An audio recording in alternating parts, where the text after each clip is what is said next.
Okay, so today we will just briefly discuss about international data encryption algorithm. Okay, I just share this. What happens to others?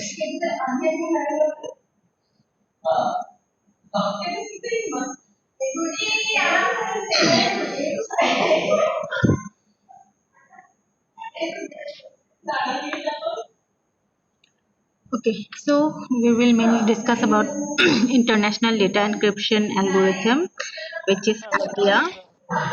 So this is a symmetric block cipher. Anyone saying something?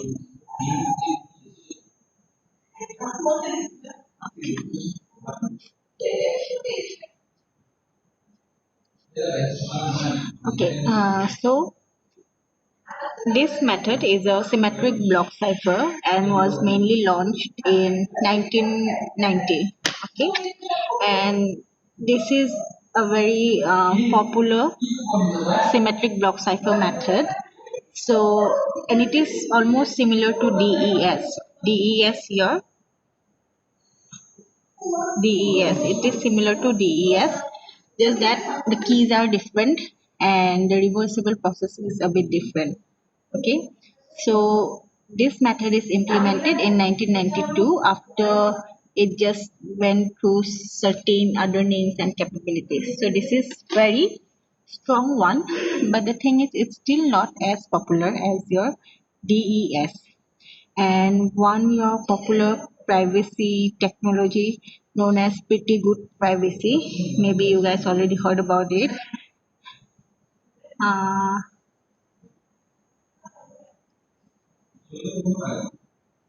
Pretty good privacy mainly used for our email privacy, PGP, and this method is this technology. This email privacy technology is mainly based on your idea, and it is a block cipher, and it works with the 64-bit plain text.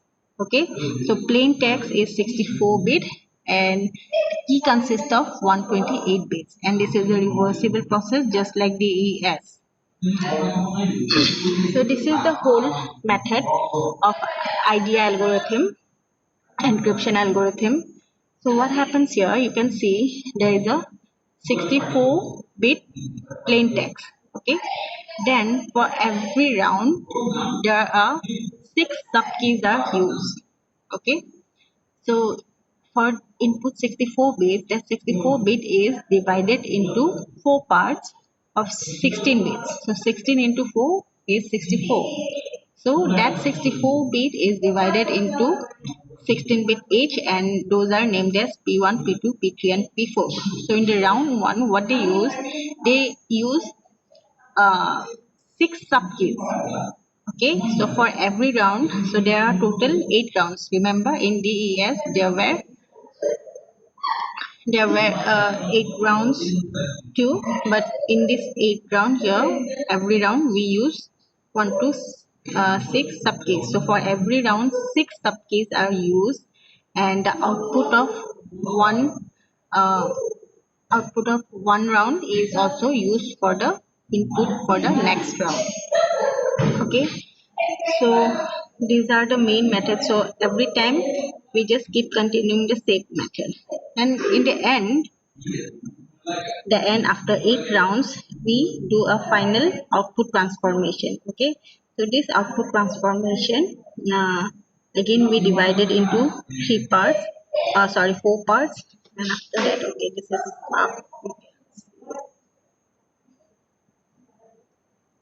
so we use four subkeys here. Okay, here we use four subkeys. Okay, 49 to 52. So this is the overview. Okay, so what's the process here?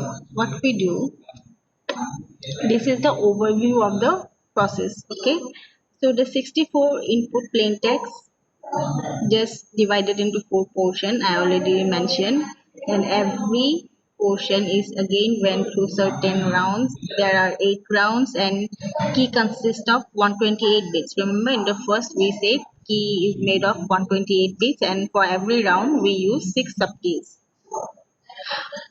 So that means each one of the subkeys include 16 bits, and each subkeys again we divide into 4 blocks. So in the final step it consists of output transformation, and we just use 4 subkeys. Okay, the same process I mentioned, it's already written here.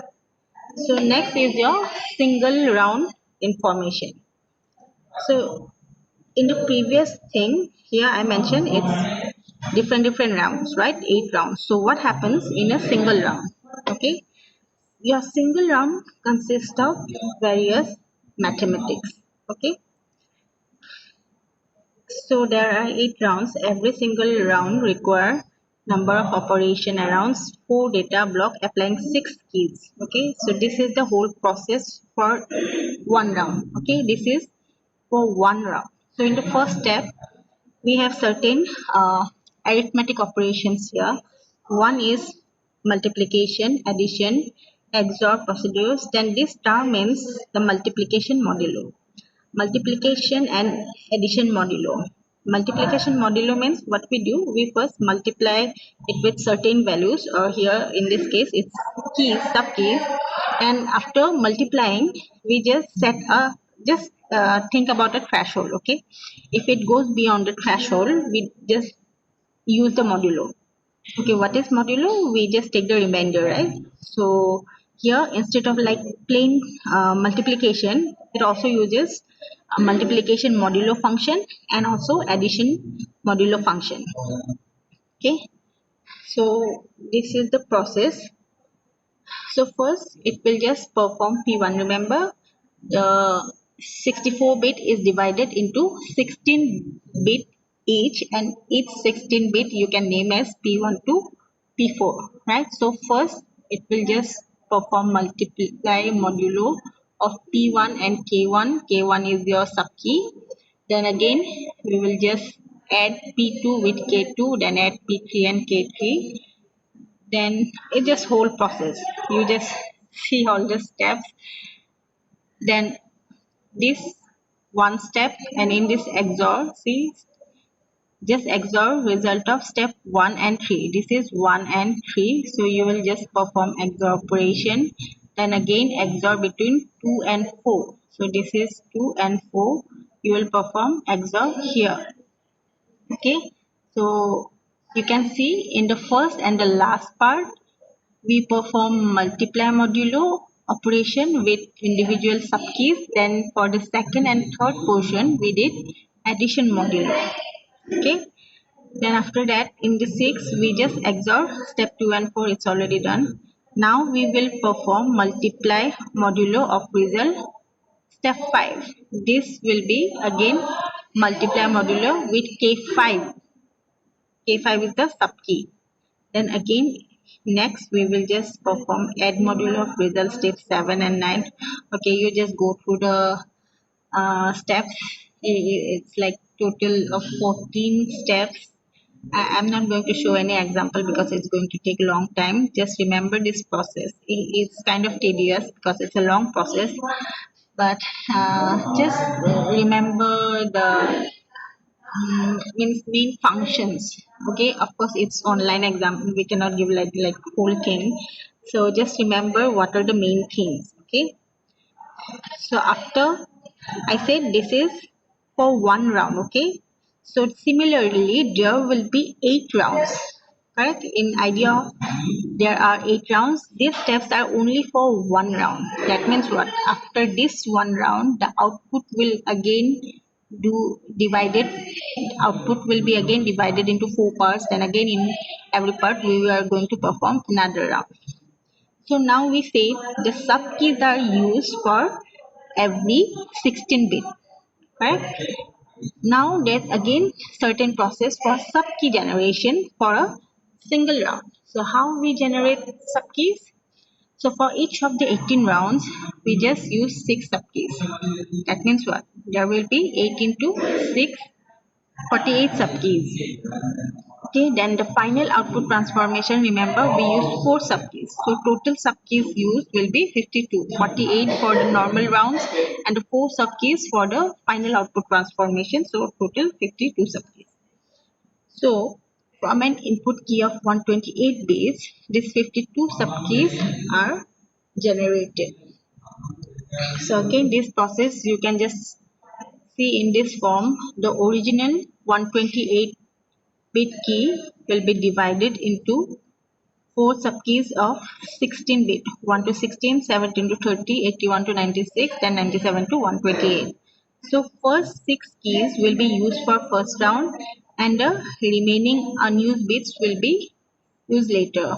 Okay, so this remaining unused bit, that is 97 to 128, you are again going to divide into 2 parts.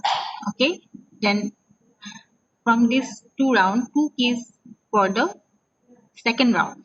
Okay, then we again will take this original 128 bit key, then we will generate a new key. How we will generate new key? We will just perform a circular shift. Okay, here we will perform circular shift, circular left shift by 25 bits. Okay, so this new key um, will be the result of circular left shift by 25 bit. Remember, in previous methods we just divide into like 0 0 1 1. If it's a 2-bit circular shift, then what we do, it becomes 1 0 0. Correct? So similarly, there are 25-bit shift. Okay, the same process will be done. So finally, that means every time in a new round, we are going to circular shift the key by 25 bits, and again we are going to divide that new bit key into 6 parts. Then again we will use it for the next round. Okay. Then we have the final output transformation. So what happens in final output transformation? It is just one-time procedure. Okay. So after the end of the 8 rounds, we are going to perform the output transformation with the help of 4 subblocks, means 4 subkeys. Using the 4 subkeys, the output of the 8th round again will be divided into 4 parts. Then we will use these 4 subkeys to generate the final ciphertext. So this process again you can just say multiply R1 K1. R1 means nothing but R1 means these are this, here I have written C1, C2, C3. You can just say this is just R1, R2, R3 and R4. Okay, so that's just R4 here. So R1 will be multiply modulo with key 1, that is the sub keys, okay, not the K1, the first K1, the 4 sub keys. Then again, means the first process is just same. First and the last subblocks will be multiply modulo with key 1 and key 4, and the middle two will be performed with addition modulo. So this is all about your idea or international data encryption algorithm. Okay. Okay, there's another topic, blowfish. Okay, I don't have much time, but I just want to touch this topic. So anyways, what is blowfish? Blowfish is again another encryption method. This blowfish method is mainly designed by Bruce Snyder in 1993. This is again a alternative of your DES encryption technique. So you can see that DES is the main very popular cipher encryption method, and based on the DES, they just try to find out all the problems in DES and try to develop different algorithms, encryption algorithms. So Blowfish just another alternative to DES. The main advantage of Blowfish is that uh, we can just freely use this method. This is a royalty free software, you can say. So anyone can just use this Blowfish method, which is easily available and anyone can use and make ciphertext. Okay, there is no royalty for this, means no one has applied for patent for this particular encryption method. So in this process, in this method, and yeah, there is no effective cryptanalysis technique that can break this Blowfish method. So it's a very secure one. It's even faster than DES, and even secure than DES. Okay, so this one is freely available and popular too, but somehow people still use DES. Maybe that's because it's simpler than rest of the other encryption algorithm. So main point here is that just like DES, block size is 64-bit and key size can be 32-bit to 448-bit. Okay, then there will be number of subkeys. Here there will be 18 subkeys, and there will be 16 rounds. Okay, so you can see the rounds are more and even subkeys are more. That means what? Even though it's a very secure one, it's a slow process. But yeah, somehow they maintain the speed because this is faster than DES. That's why maybe it's most widely used. But still, DES is popular. It's kind of different. So anyway, so this method is also based on your substitution and transposition method. Okay, remember about S boxes and all. So I'll just tell you the whole process just in one go. Okay, so your plain text is your 64-bit. Again, here we are going to use P box and S box.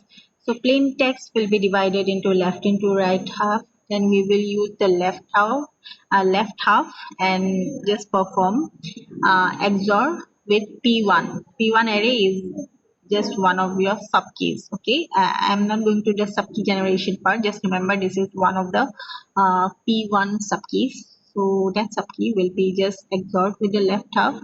Then whatever will be result, that result will be again go through a particular function. Okay, there will be a particular function. There are lots of things happening. I'll come to this point later, the mathematics part. So after this function, the right half will be XOR. Okay, so that result will be used here.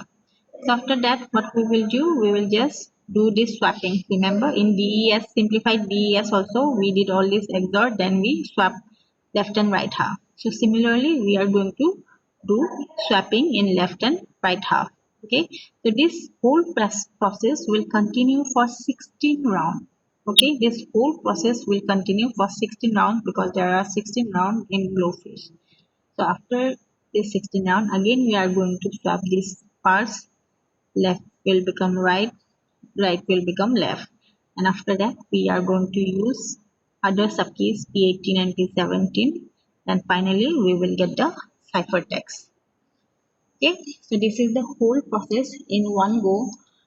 But if you want to like go one by one, because you still don't know what are the P boxes and what is the functions, because this function again we are going to generate with the help of S boxes. Remember in simplified DES also we use S boxes.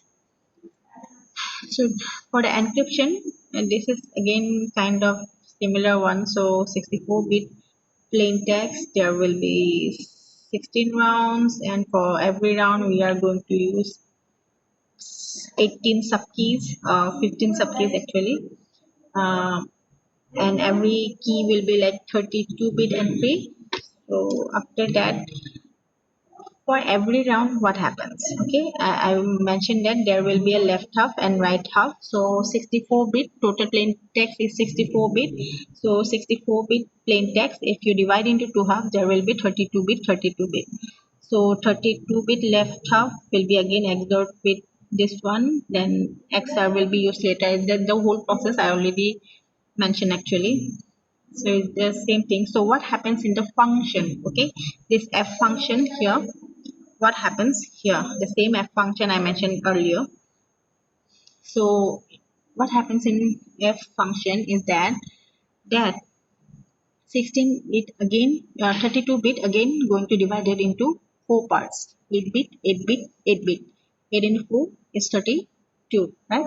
So for every bit, this sub blocks will went through S box 1, S box 2, S box 3, and all. Again, from every block after doing this S box operation, we will get 32 bit from each. Okay, these S boxes are of 32 bits.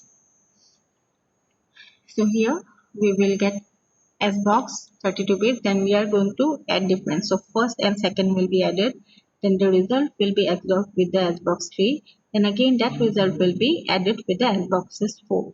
So and the final addition we will get the 32 bit output. This 32 bit output, 32 bit output will be used for the post processing. Okay, see, remember here this is a post processing method. Post processing, what happens here?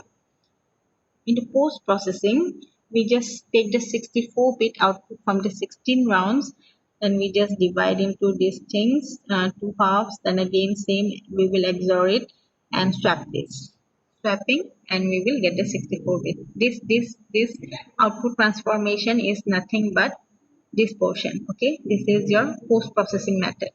Okay, so this post processing, after this swapping, and we use this key sub keys to generate the final sorry final 64-bit ciphertext.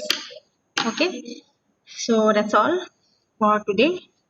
No need to go through all those examples, because just know about how many bits are there, what are the blocks, what are the advantages, and what are the main functions. Of course, I'm not going to ask like what's inside the F and all, but you need to just know the whole, means step by step process. At least just know what are the steps inside. Okay. So even if I just ask this thing, so this here I have shown like three images. So whole these four I have just given in one way. Okay, this image just represent the whole process. However, if you want to go through like more in detail, because I haven't mentioned what happens here, so you can just divide that whole process into four parts. Okay, so that's all for today. I take attendance.